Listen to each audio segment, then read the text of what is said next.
Alright, hey guys, we got a couple systems to track over the next 5 days or so. And the first one comes in tomorrow, well, later tonight into tomorrow morning. And it will be a mainly rain maker for our area. It's a cutter system cutting up towards our northwest here into upstate New York. This will allow some pretty decent snowfall over Canada and even into areas into Michigan and northern Ohio. But for our area, it's just going to be a rainmaker, maybe a ½ inch or so of rain. And as the system exits, temperatures will cool off enough where we actually do receive some back-end snow showers. Much like last week's system, our system that cut to our northwest and gave us a pretty good rainfall. If you guys remember, it turned over to a bit of snow showers for much of the state, actually. But none of it really accumulated because the ground was just too warm, so don't expect any accumulation for that system at least. Now as we head into the future here, Thursday night, all eyes turn to this low pressure system sitting over Kentucky. As long as this system takes a track just to our south, much like this, rather than dipping south and east, we have a pretty good shot at seeing some accumulating snow. And considering how lackluster of a month in terms of snowfall February has been, this will seem a bit significant, I guess you could say. And as we take this out here, your lighter grays and your dark grays are your light snow. Once you get into the green, that's your more moderate snow and your accumulating snowfall.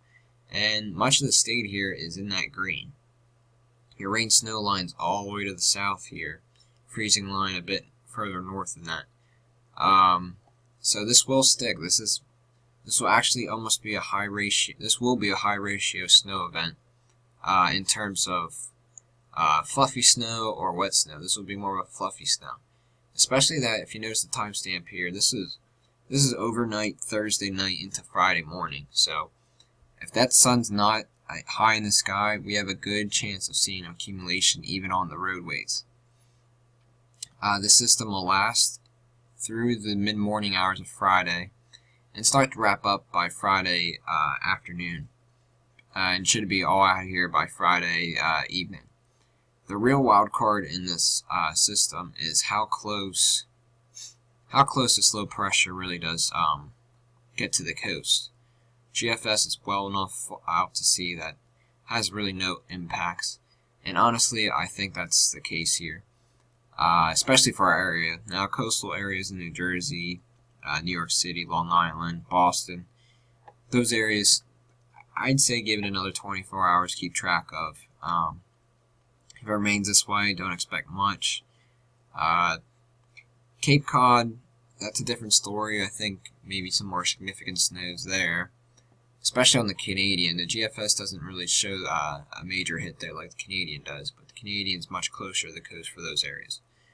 Now, if we look at the snow map here, let's do this.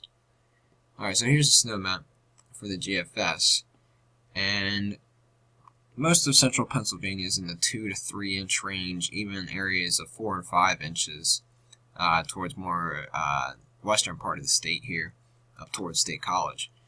Now, eastern PA and the rest of the coastal areas get screwed pretty badly here, but the GFS is actually trending in the direction for those areas to get into these blues and darker blues here.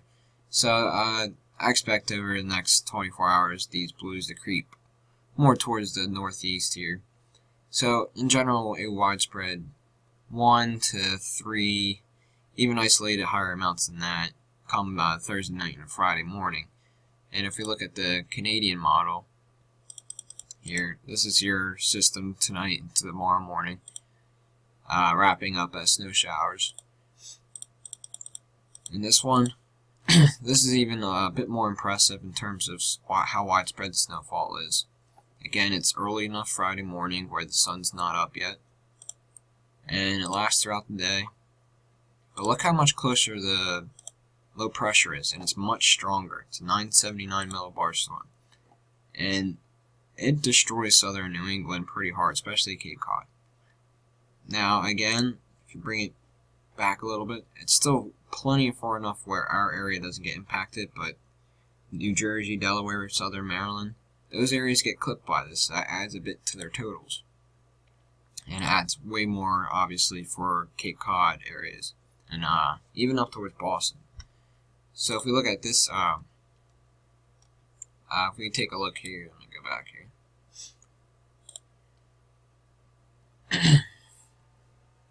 Alright, if we look at the snow map for the Canadian model, you'll see the difference, so especially in southern New England. Alright, let's move this a bit. And notice a widespread, this verbatim is 3 to 6 inches for all of PA, but over in southern New England, areas of 10 to 20 inches. So I think that the Canadian's probably a bit extreme here. It actually trended a bit further east from the previous run. So that doesn't really, unless you have travel plans, obviously, to southern New England, I wouldn't worry about those kind of totals. But for our area, come Thursday night into Friday morning, I think we do see a couple inches out of this. The European model, that it hasn't been updated since yesterday afternoon, it's kept most of the snows towards our south. Nothing really agrees with that right now, so I think it will trend a bit north towards this type of solution. So for end of February or early March here, we're looking at a pretty decent snowfall. 1 to 3, 2 to 4, maybe higher amounts. That's what I'm thinking as of now. I'll keep you guys updated as we head throughout the week. I don't really see much more of an upside to this storm. I don't see this going like the 6 to 10 category. There might be isolated 6-inch amounts at higher elevations, but in general, probably closer to the 2 to 3 inch range.